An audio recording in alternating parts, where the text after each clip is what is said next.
Welcome to Managing Madness again with Adrian. Awesome. Thank you for joining us again. Uh, Today we'll be going into kind of the themes. So if you've seen our last intro episode, hopefully this will kind of also be a switch because as we go into a bit more serious themes as well, kind of give you a taste of what the podcast will kind of be about. And one of the big things I know we were both excited about, and we mentioned it in the last podcast a bit, was healing. So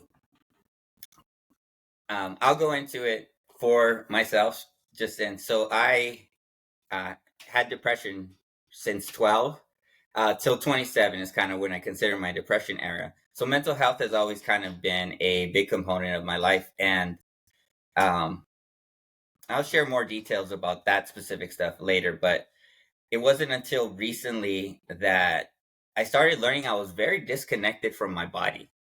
And what I realized was a lot of that was ultimately coming from internalizing the stress and things like that.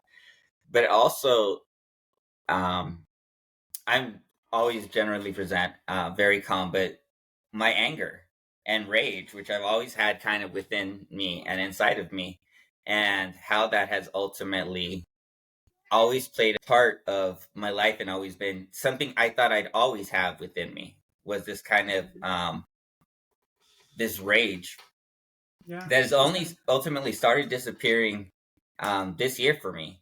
And I know that's kind of been, we'll get into a little bit more detail, but I love kind of why is healing so important to you, or why is this something you want to actually discuss? Right. Yeah, that's good. And I can empathize. I don't generally define myself as a super angry person. Um, but in walking through this program that I referred to in the last episode that it's a 29-week course at church where we're just kind of looking through our stories. And I have really the last 13 years, maybe 12, whatever, really kind of always been on the verge of an anger outburst. Like, I mean, I manage a zoo, let's be honest. I have 3 kids. I have 4 dogs. I have 2 cats. I work full time. I'm always involved in something. So, just at capacity. But it wasn't really until probably around Thanksgiving of last year where like the freedom of, I mean, I think that's kind of a downside too of religion, right? Is the downplaying of hard emotions that make people uncomfortable. But they kind of gave language to like anger really is when like needs aren't being met. Like, and it just made a lot of sense to me why for the past decade or so I have just been at this place like on the edge of anger. And we'll get into some real parenting what not to do's as we move forward because I got some stories.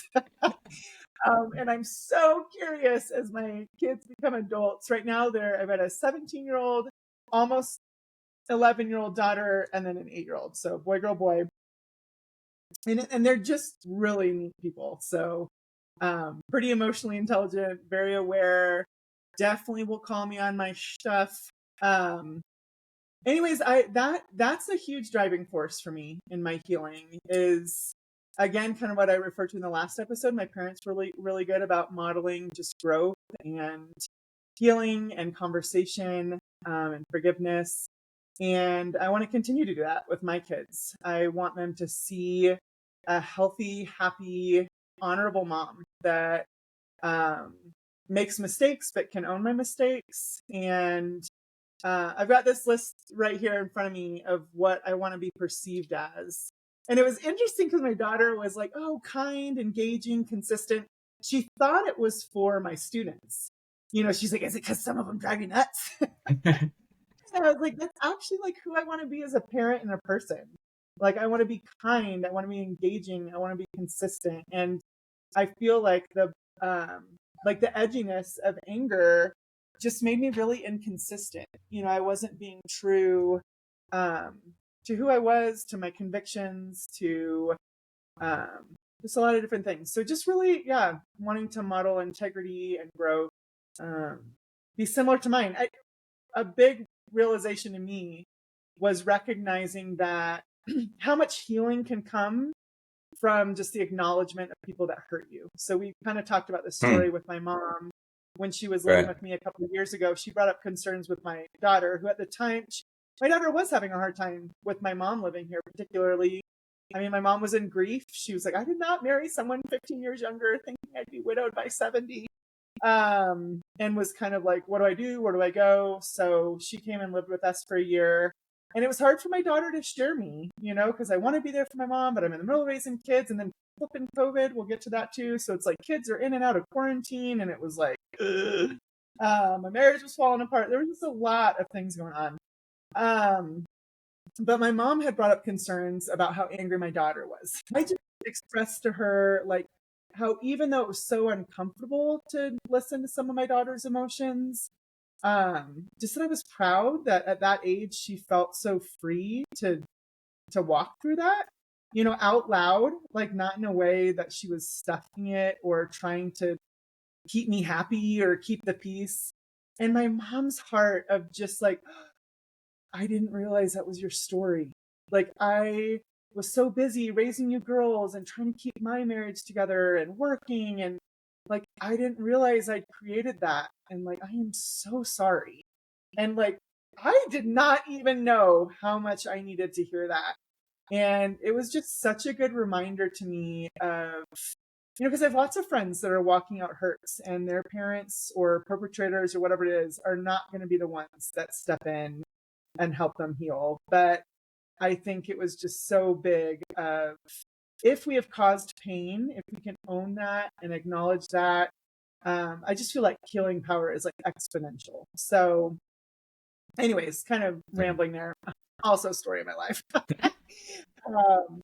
But yeah, so just really No. passionate about healing and seeing my kids and friends like walk in wholeness, you know?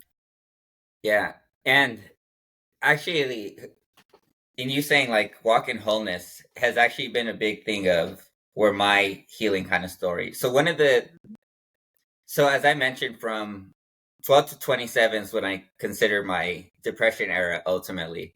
But I'm in my 40s now, so there's time in between there, which I ultimately say I was well. I was well during that time. What was interesting though, and what came up recently, that I realized this last year, is I seek and thrive in chaos. So one thing that was kind of coming up as you're talking about kids and things like that, I struggled when working with youth when they started doing better. When they were going through a lot and really struggling, someone who was really depressed. 100%. Yeah, it's Yeah. like, I totally see you. I know where you're at, things like that. But when they were happy, I didn't Yeah. know You're like, what what do I have to to give? do. Like, what? Right. Yeah. No, Yeah. exactly just what you just said. What do I have to give?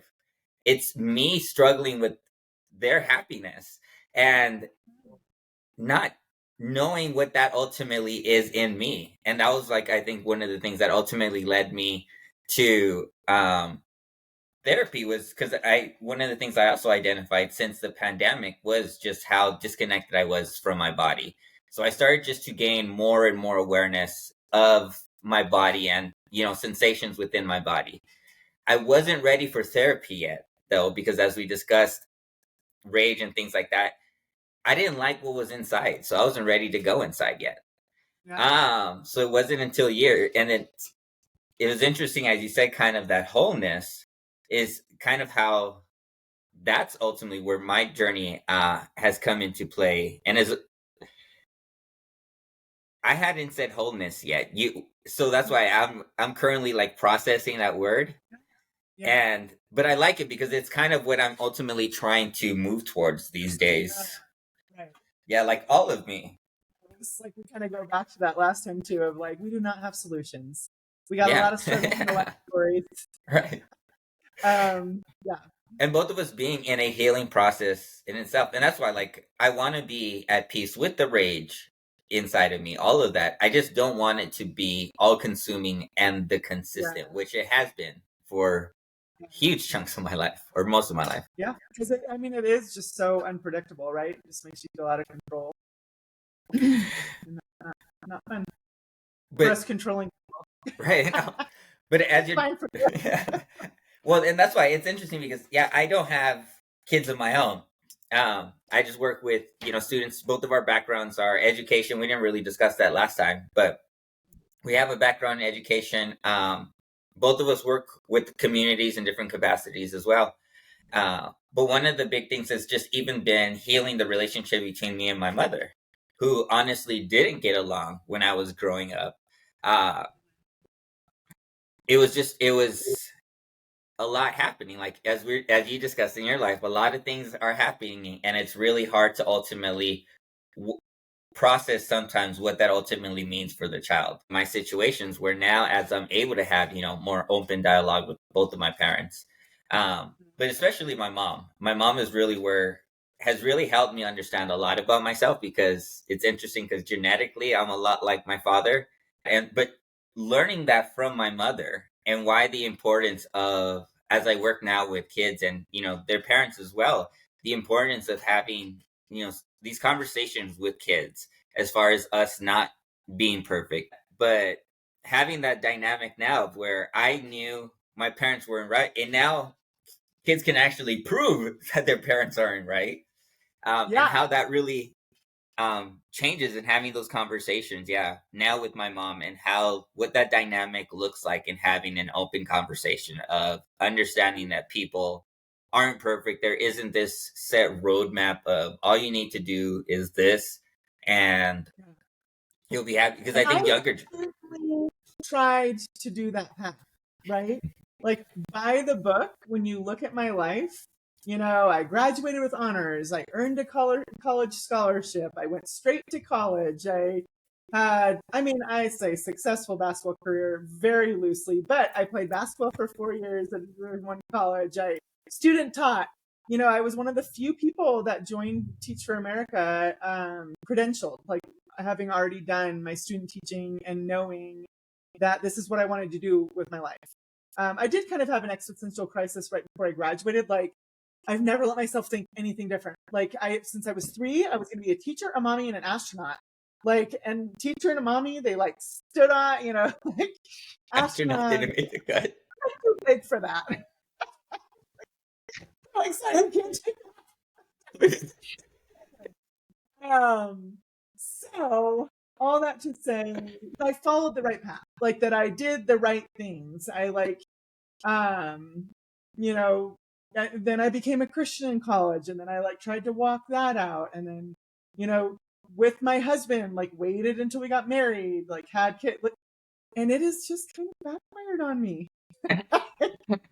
So like even when you follow the prescribed thing, it is not a guarantee. So, and something in my healing that we kind of briefly spoke about, I don't think on the podcast, I think it was just one of our personal conversations, was just recognizing at even how much my overachieving and like just this commitment to perfection is actually also like a victim response, like because of this like need for control and this need for things to be in order. I mean, I don't function well in chaos, and I never have. So like when I am really stressed out, um yeah, I go like I'm like a rage cleaner, like not even necessarily cleaner. I'm more of an organizer. Like I just but Oh, I yeah, function huge. better in order. Like I don't know, maybe you knew. Yeah. I don't know. um so anyways, just kind of yeah, coming to terms with my desire to control all the things is actually like giving yeah, the victim piece, like giving my circumstances so much power over my well-being. So just trying to reclaim that. And yes, I like nice things, I like clean spaces, and I can also like sit and rest and enjoy my kids and enjoy my friends, so I'm a work Yeah. in process, that's for sure. I think I've always desired to be healed, right? Like I've always and again, my kind of back to my parents' story, my dad was an alcoholic and got sober before I turned 6 and never relapsed. I had a sober dad essentially my whole life. It never, but he was involved in AA until he died, and my mom's super involved in her Al-Anon community. But they just modeled healing, like getting better and improving. Um, so the intentionality with it, I think, is newer. I think in the, years ago, kind of in the middle of, having newborn and toddler, and our oldest had a really hard time behaviorally, which was just foreign to me. He was like, Mom, how many times have you been to the principal's office? And I was like, once, to sign the scholarship that I earned. Like, games, as he's like the first name basis of these principals. I was like, oh. Um, Anyways, but really just finally having a little bit more space to breathe. And that's kind of what I shifted. We had talked about this also offline or whatever, that I'm currently working from home and teaching online. And really the intention behind that was just space. Like, I just need to breathe. These last 3 years have really kind of just made me someone that I wasn't even recognizing. And I didn't love that, Yeah. No, that totally. And it's glad you're able to really have that now, or starting to have that, I guess, for yourself. And that's kind of what it will most likely be the title of this episode, is Healing is Not an Answer. And specifically, the reason that title really struck me is I was looking for an answer in healing. Um, I'm obsessed with knowledge. I love understanding things. I get really frustrated if I don't understand things. I connect with you like younger kid because I wasn't in the principal's office, but younger on, a lot of my thing was moving and talking, and I'd get in a lot of trouble for doing that. Then I switched to just sleeping. That ultimately ended up being my coping mechanism. But one of the big things that, in thinking back of those times and into healing now, I was always kind of looking for an answer. I didn't understand life. I didn't understand why people wanted to live, to be honest, especially during those times. Now, what I've really learned, especially as I've touched into like the body and better understood that it's not just cerebral, is that this is actually a process, and my body has to learn to change from years and years of what it ultimately did to protect me for survival. One of the big things, so as we discussed, like growing up I grew up in the 80s and 90s in East LA. I grew up around gang activity and stuff like that. I was, and still for in many capacities, have always been ready to die, because I thought that was very realistic. But what that ultimately ended up creating in a lot of ways, and we'll have a whole episode on patriarchy as well and things but what that ended up really creating this hardened shell that didn't think I could ever show any weakness, because it was dangerous in my environment to do so. And I had to do that. And one of the big things for me has been not forgiving that kid, because to me the kid didn't even do anything wrong, and the kid being me, but understanding that that kid was surviving now and ultimately doing his best. And even as that continued through my 20s and 30s, ultimately just doing the best I could with what I was dealing with, and now understanding how much more of a process that is than just an answer that I can ultimately go out and find. Yeah, one of the quotes that I heard one time was, in relationship to parenting, was like, sure, you would die for your kids, right? Like, or you would die for your friends, or you would die, but like, would you truly live for them? And that's been like kind of like a shift over the last 6 months too. Of, I have not grieved well. I haven't really had the space to grieve my dad well. I've tried, but I've definitely like drank more than I've wanted to. I've been more sedentary than I should. Like, just my body isn't in the place that it's most comfortable right now.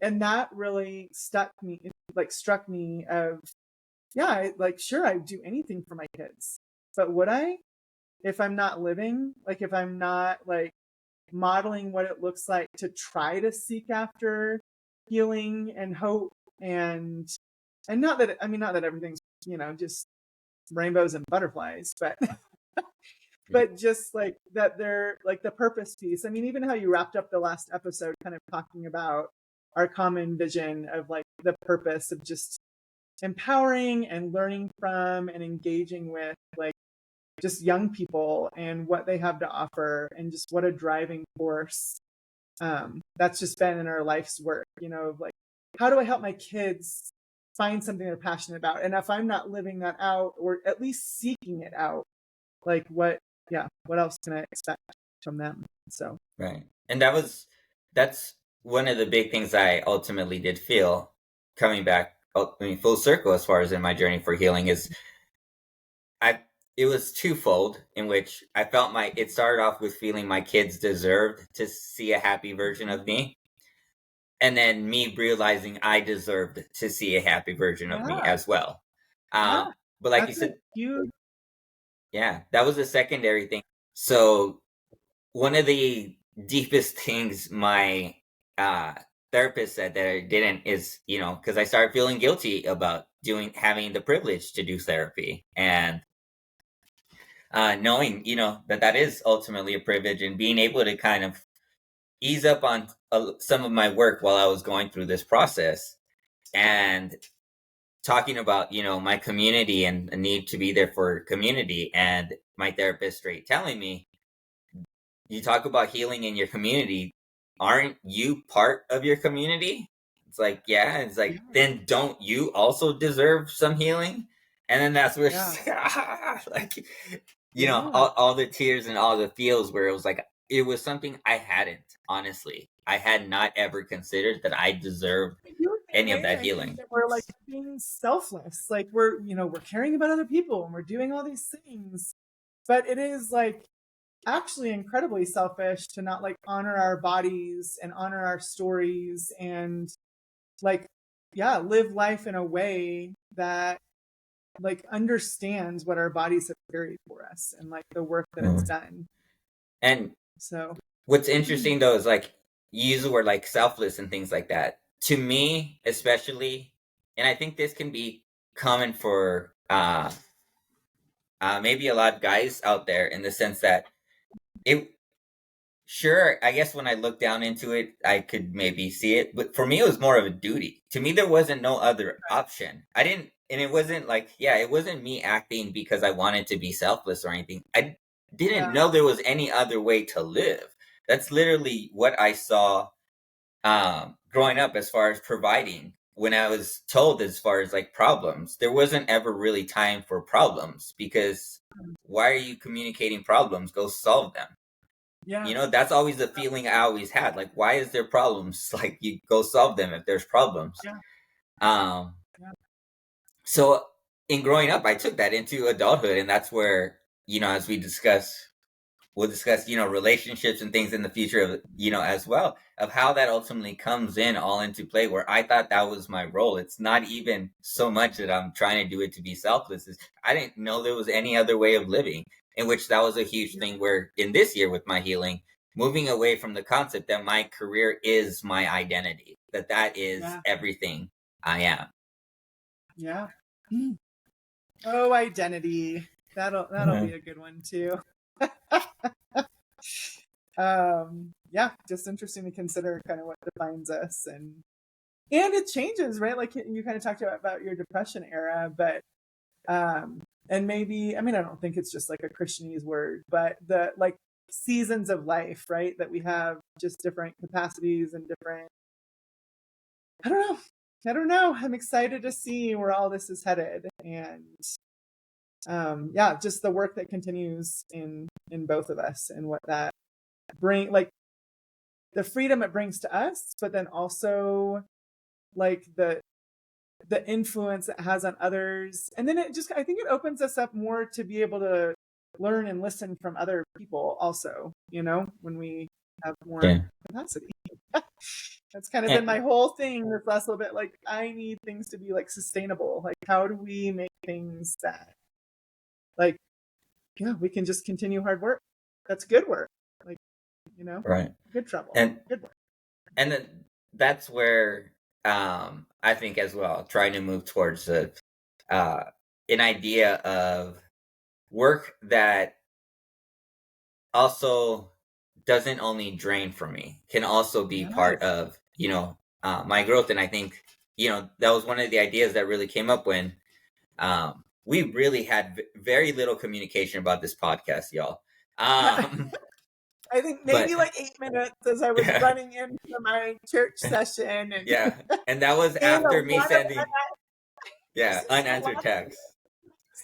Um, but in one of the things is both you and I are in the process of healing, and going back to kind of some of the things we said in the first episode of we don't have solutions, we really have our struggles, and we really just want people out there to know they're not alone in this adulting thing. That'll be a future episode, but like just living life is hard. uh it's not all bad though, like as we'll discuss in the healing. I actually really like a lot of things about my life now. um yeah, it's pretty awesome. But again, we're kind of in the process of healing and through a lot of changes, so it'll be interesting how that plays out in front of camera as well and in front of y'all. But because I think we kind of keep this MO where I ignore your texts, we don't talk, and then we just have yeah, this like super fun yes, conversation that hopefully others are amused by because I right, know I always am. yeah, yeah. My anxiety will love it. Yeah, it's gonna help. It's Right, gonna help like it'll love it. stress Yeah, for through. sure. It'll be good practice. Hopefully, we can find some sort of balance in between there, where We most will. That's a big word that actually has come up a lot this week for me. So yes, I can compromise yeah. and we can let's find balance. So it'll be something we'll work on. Again, we'll also be working on the quality of the podcast, improving. This is all new space to us, Yeah. but hopefully, our experiences will help you feel less alone out there, and that's, I guess, the big goal of this podcast. So thank you all for another episode. Let us know also what you want to hear in future episodes. But again, That'd be if you great. hear this episode, that means we will have. If this episode releases, it means we have filmed another episode. So you'll always know that another episode is coming if one releases. So uh, thank you all, and wishing you all peace, love, and power.